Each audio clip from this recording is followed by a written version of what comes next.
চিচিঙ্গা গাছ কেমন মরা মরা লাগতেছে, বাট বিভিন্ন জায়গায় চিচিঙ্গা ঝুলে আছে। আরও হচ্ছে আউট অফ কন্ট্রোল, একদম সেই বাঁশের উপরে গিয়ে ঝুলে আছে। এ হচ্ছে চিচিঙ্গা গাছের হিস্ট্রি। তো আমি একটা একটা করে নিয়ে নিব। এ তো বেশ লম্বা হয়েছে মাশাল্লাহ, দেখেই ভালো লাগতেছে। এই তো এত সুন্দর চিচিঙ্গা কল্পনা করা যায়। একটা একটা করে আমি সবগুলি নিয়ে নিব। এই তো এখানেও ঝুলে আছে চিচিঙ্গু সবজি। এই তো একটা, আরও দেখছি। ওমা, এটা ছোট, আরও লম্বা হবে। লম্বা না, সরি, আর একটু হেলদি হবে। এটা পিচ্ছি, খুঁজে খুঁজে নিতে হবে। চিচিঙ্গা লুকায় থাকে ভিতরে, দেখা যায় না। এটা যদিও দুন্দুল গাছ, দুন্দুলও নিয়ে নিই।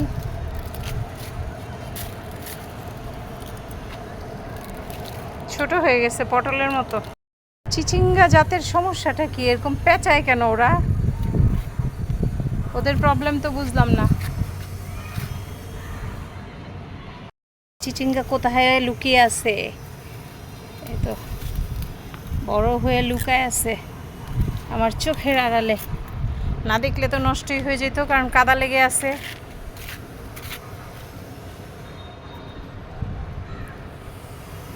এখানেও দেখতেছি চিচিঙ্গা ঝুলে আছে। এটার কি সমস্যা বুঝলাম না। এটা তো পুরো, ওরা কি সাপের জাত নাকি বুঝলাম না তো। মোড়ামুড়ি করে কেন সবগুলি?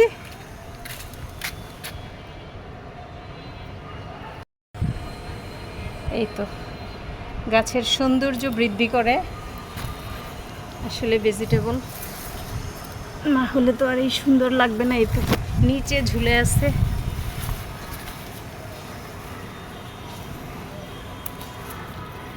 এটাও নিয়ে নিলাম মাশাল্লাহ। একটা তো উপরে ঝুলে আছে, ওটা তো নেওয়া পসিবল না, অত উপরেরটা। আমি বেজি চাষ করে এবার কনফার্ম হয়ে গেলাম, পরিশ্রম করলে আসলেই বৃথা যায় না, কিছু না কিছু পাওয়াই যায়।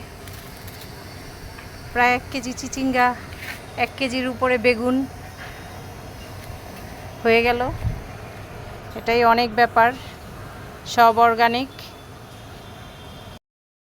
খুঁজে খুঁজে কয়েকটা বোম্বাই মরিচ নিব আজকে,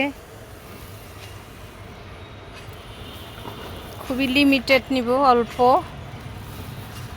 গাছেও খুব একটা নাই, মরিচ তোলা হয়ে গেছে, এখন নতুন করে ফুল দেখা যাচ্ছে।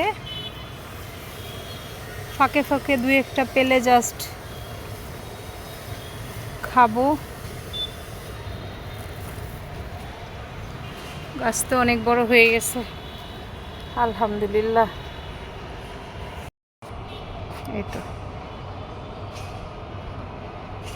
চিচিঙ্গা বেগুনের সাথে 1 মুঠো মরিচও নিয়ে নিলাম।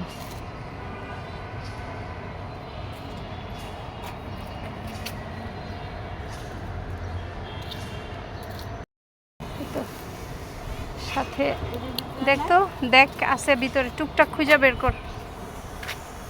আজকেও ব্রাইটিস সবজি। তো বেগুন, চিচিঙ্গা, কিছু করলাও নিয়ে নিলাম যতটুকু পেলাম, আর সাথে মরিচ। গাছে আসলে ছাদে কিছু না কিছু পেয়েই যাই সব সময়, আলহামদুলিল্লাহ।